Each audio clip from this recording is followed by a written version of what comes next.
سرگودا سے خبر شامل کرتے ہیں۔ نمائندہ حاجی ظفر عباس کی رپورٹ کے مطابق ملک بھر میں سیلاب ایک بڑی آفت بن کے حملہ آور ہوا ہے۔ دیگر شہروں کی طرح ضلع سرگودا کے حالات بھی کافی ابتر دکھائی دے رہے ہیں۔ کوٹ مومن کے نواز 40 سے زائد بڑی آبادی والے دیہات بری طرح متاثر ہوئے ہیں۔ ان علاقوں میں کروڑوں روپے مالیت کے کنوں کی تیار فصل تباہ ہو گئی، مونجی کو بڑا نقصان ہوا، تیار سبزیاں تباہ ہو گئیں، جانور کا چارہ نایاب ہو چکا ہے۔ اس حوالے سے کسان محاذ کے چیئرمین محمد یونس رانجھا نے میڈیا سے گفتگو میں اپنے مسائل پہ تفصیلی گفتگو کی۔ آئیے ان کی زبانی سنتے ہیں۔ جی بسم اللہ الرحمن الرحیم۔ گزارش ہے کہ جیسا کہ سب کو معلوم ہے کہ فلڈ آیا ہوا ہے پورے ملک میں، تو ہمارا یہ جو تحصیل کوٹ مومن کے یہاں پہ یہ حفاظتی بند سے نیچے جو کافی دیہات زیر آب آ چکے ہیں، تو اوپر ضمنی الیکشن بھی سر پہ ہے۔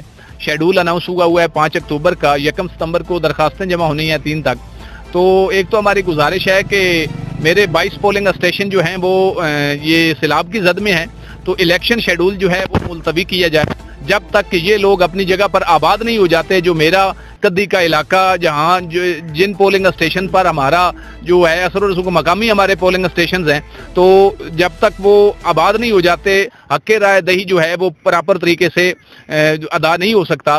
دوسری گزارش یہ ہے کہ ہمارا ان لوگوں کا کروڑوں کا نقصان ہوا ہے، بندوبست کرے، لیکن ونڈا اور چارہ جو ہے اس کے لیے MNA-MPA کی پرچی نہیں چلنی چاہیے۔ ہر جو کسان ہے، مویشی والا ہے، اس کو میرٹ پر ملنا چاہیے، وہ محکمہ مال کے ذریعے ہو، پولیس کے ذریعے ہو، لیکن میرٹ انشور ہونا چاہیے۔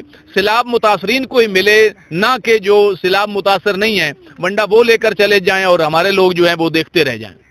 تو یہ ہماری گزارش ہے کہ فصلوں کا تخمینہ لگوا کر، بالخصوص جو فصل باغ ہے اس کا کنوں کا تخمینہ لگوا کر ان لوگوں کے نقصان کا ازالہ کیا جائے۔